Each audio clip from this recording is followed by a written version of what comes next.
मेहनत लगती है, सपनों को सच बनाने में हौसला लगता है, बुलंदियों को पाने में बरसों लगते हैं जिंदगी बनाने में, और जिंदगी फिर भी कम पड़ती है रिश्ते निभाने में। दूसरों का बुरा सोचने वालों का कभी भला नहीं होता। हमें अपनी गलतियों की सजा भले ही तुरंत न मिले, लेकिन कभी न कभी जरूर मिलती है। झूठ का कोई भविष्य नहीं, वो आपका आज शायद सुखद करें पर कल तो बिल्कुल है। हमेशा सत्य और धर्म के पक्ष के साथ खड़े रहें, भले ही आपको अकेले क्यों न रहना पड़े।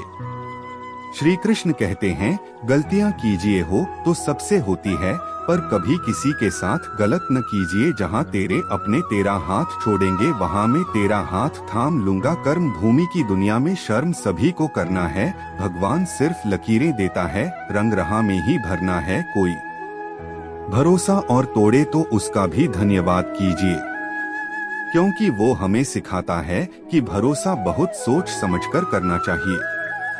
तुम सच का साथ तो मैं तुम्हारा साथ दूंगा।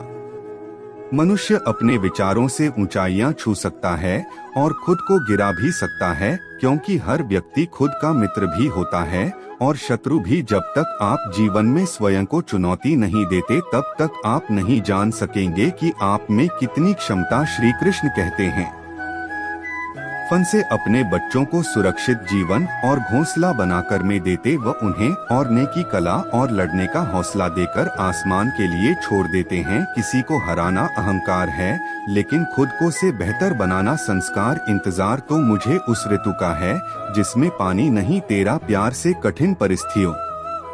व्यक्ति के जीवन का अभिन्न अंग है, इसलिए परिस्थितियां व्यक्ति के नियंत्रण में हो ही नहीं सकती। महत्वपूर्ण यह है कि व्यक्ति किस तरह से अपने विवेक से उस समस्या का हल निकालता है।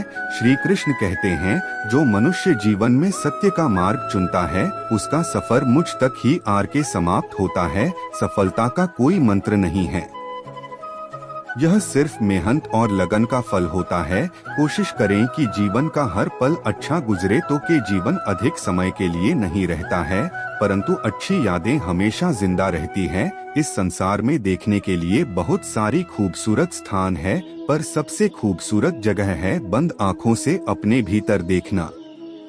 शब्दों के दांत नहीं होते हैं, परंतु सब जब काटते हैं तो दर्द बहुत होता है। कभी कभी घाव इतने गहरे हो जाते हैं कि जीवन समाप्त हो जाता है, परंतु घाव नहीं भरते। श्री कृष्ण कहते हैं, जिंदगी में ठहराव का सुख तभी मिलता है जब आप जी भरकर भटक लिए हैं। इस जमाने में जब मनुष्य मन को अपने बस में नहीं करता, उनको यह मन विनाश की ओर ले जाता है। जिसने भी गीता के वचनों को अपने जीवन में उतारा है, उसने अपने जीवन को सुधारा है।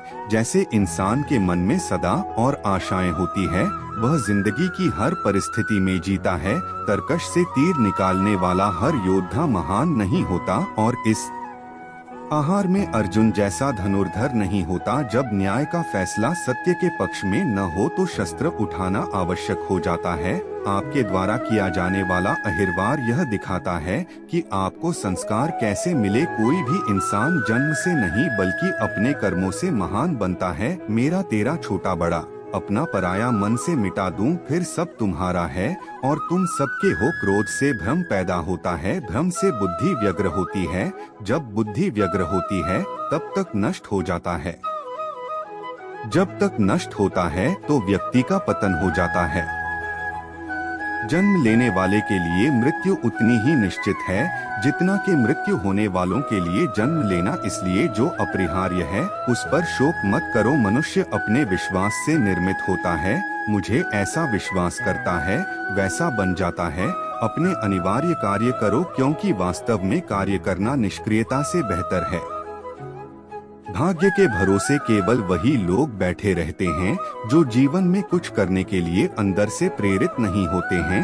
जो चीज हमारे दायरे से बाहर हो उसमें समय गंवाना मूर्खता ही होगी। श्रेष्ठ बनना भी एक महानता है, क्योंकि समाज में लोग श्रेष्ठ पुरुषों का ही अनुसरण करते हैं। सम्मानित व्यक्ति के लिए अपमान मृत्यु से भी बदतर होती है।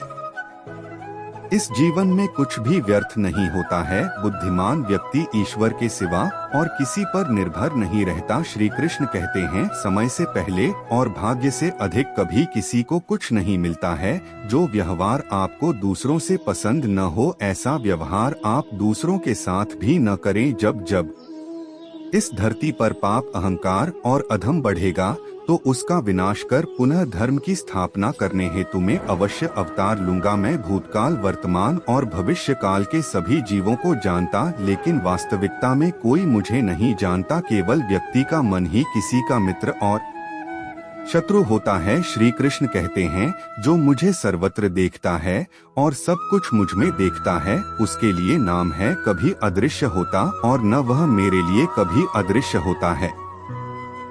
श्री कृष्ण अर्जुन से कहते हैं, अर्जुन, शरीर त्याग पर समय मनुष्य जिस जिस भाव का स्मरण करता है वह उस भाव को निश्चित रूप से प्राप्त होता है।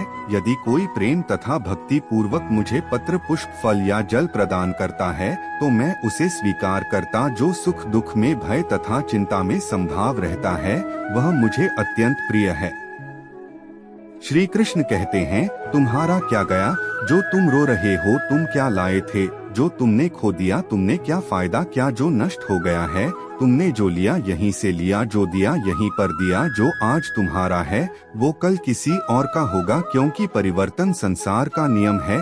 जीवन नाटो अतीत में है, भविष्य में जीवन तो वर्तमान में। एक समय की बात है, एक गांव में एक व्यक्ति रहता था जो अपने जीवन को लेकर बहुत चिंतित रहता था। उसे लगता था कि उसके जीवन में बड़ा बदलाव आना चाहिए, जिससे उसे जीवन में किसी भी तरह की परेशानी ना रहे, उसके पास खूब धन हो और उसकी खूब प्रसिद्धि व जहां जाए उसे सम्मान मिले। परंतु उसके जीवन में कुछ भी नहीं बदल रहा था, क्योंकि वह कुछ करने की जगह बस सही समय का इंतजार कर रहा था और समय उसके कुछ करने का इंतजार कर रहा था। उसकी इसी आदत के कारण उसका मन दुखी रहने लगा। उसके मन में नकारात्मक विचारों का वास होने लगा। उसे हर चीज में कमी नजर आने लगी। जब भी वह कुछ करने का मन बना था तो अचानक उसके मन में विचार आता कि शायद यह काम सही ढंग से नहीं हो पाएगा। उसे लगने लगा शायद वह कुछ करने के लायक ही नहीं है।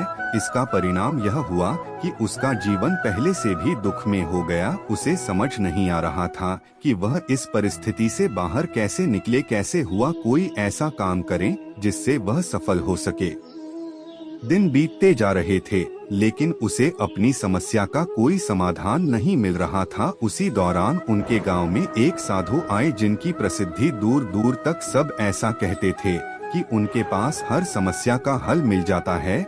जब उस व्यक्ति ने सुना कि साधु उसके गांव में आए हैं, तो बिना कुछ सोचे समझे अपनी समस्या लेकर तुरंत उससे मिलने चला गया। साधु को प्रणाम कर अपनी समस्या बताई। उसने बताया कि वह अपने जीवन में बदलाव चाहता है, परंतु से कोई सही राह नहीं मिल रहे हैं। इसी कारण उसके मन में नकारात्मक विचार आते रहते, दुख हमेशा उसे घेरे रहता है। कोई काम करने जाता है तो मन में उसकी विफलता का विचार पहले ही आ जाता है। बताइए, मैं ऐसा क्या आंकड़ों की मैं एक सुखद जीवन जी सके। साधु ने पूरी बात सुनी और उस व्यक्ति को दूसरे दिन सूर्योदय के समय आने के लिए कहा। दूसरे दिन व्यक्ति उस साधु के पास जा पहुंचा। साधु पाठ पूजा के बाद सैर करने के लिए निकलने वाले थे। उन्होंने उस व्यक्ति को साथ चलने के लिए कहा। चलते चलते हुए खेत के पास पहुँचे। गेहूं की फसल की तरफ इशारा करते हुए साधु ने पूछा, क्या तुम बर्दाश्त? इस खेत में यह फसल कैसी होगी? उस व्यक्ति ने पूरी प्रक्रिया देते हुए उत्तर दिया, पहले खेत को जोड़ा गया होगा, फिर उसने बीज डाला गया होगा, उसके बाद समय समय पर पानी दिया गया होगा, तभी यह फसल होगी। थोड़ा आगे और चलने पर उन्होंने देखा एक खेत में घास भी। एक बार फिर साधु ने इस व्यक्ति से पूछा, क्या तुम बता सकते हो इस खेत में घास किसमें उगाई होगी? महाराज, आज घास कौन उगाता है? यह तो अपने आप उग जाती है। जब खेत में किसी और चीज का बीज नहीं डाला जाएगा तो घास ही उगेगी। उस व्यक्ति ने एक बार फिर से साधु के प्रश्न का उत्तर दिया, तुम्हारे ने उत्तरों में तुम्हारी समस्या का हल छुपा है। साधु ने इस व्यक्ति को समझाना शुरू किया, मानव भी एक खेत की तरह ही होता है। इसमें तुम जो भी बीज डालोगे तुम्हें वही फसल मिलेगी। अगर तुम इस पर काम करते रहोगे, इसमें सकारात्मकता के बीज बोते रहोगे, तो यह तुम्हें सफलता की ओर बढ़ाएगा। और यदि तुम अपने भविष्य की चिंता में वर्तमान का समय भी नष्ट करोगे तो दिमाग में नकारात्मकता के वृद्धि होगी। बदलाव तभी संभव है जब हम व्यर्थ की चिंता को डोट छोड़कर और सही समय की प्रतीक्षा न करते हुए आप अपने वर्तमान में ही वह काम करें जो हमें करना है। उस व्यक्ति को यह बात समझ में आ गई कि अगर मन को सही दिशा में लगाना है तो उसे सही दिशा की तरफ बढ़ाना होगा। मन रूपी खेत का सही प्रयोग जीवन में बदलाव ला सकता है। इसे खाली छोड़ देने से इस पर आलस और नकारात्मकता अपना सत्ता जमा लेते। मन के कहे पर मरचरी, बल्कि मन को अपने कहने पर चलाइए। एक बड़ी इमारत बनने की शुरुआत ईद रखने से ही होती और उसी ईद की तरह अपनी छोटी छोटी कोशिशों को जोड़कर आप एक बड़ा मुकाम हासिल कर सकते। जरूरत है बस उस शुरुआत की। दोस्तों, इस वीडियो में बरसी पर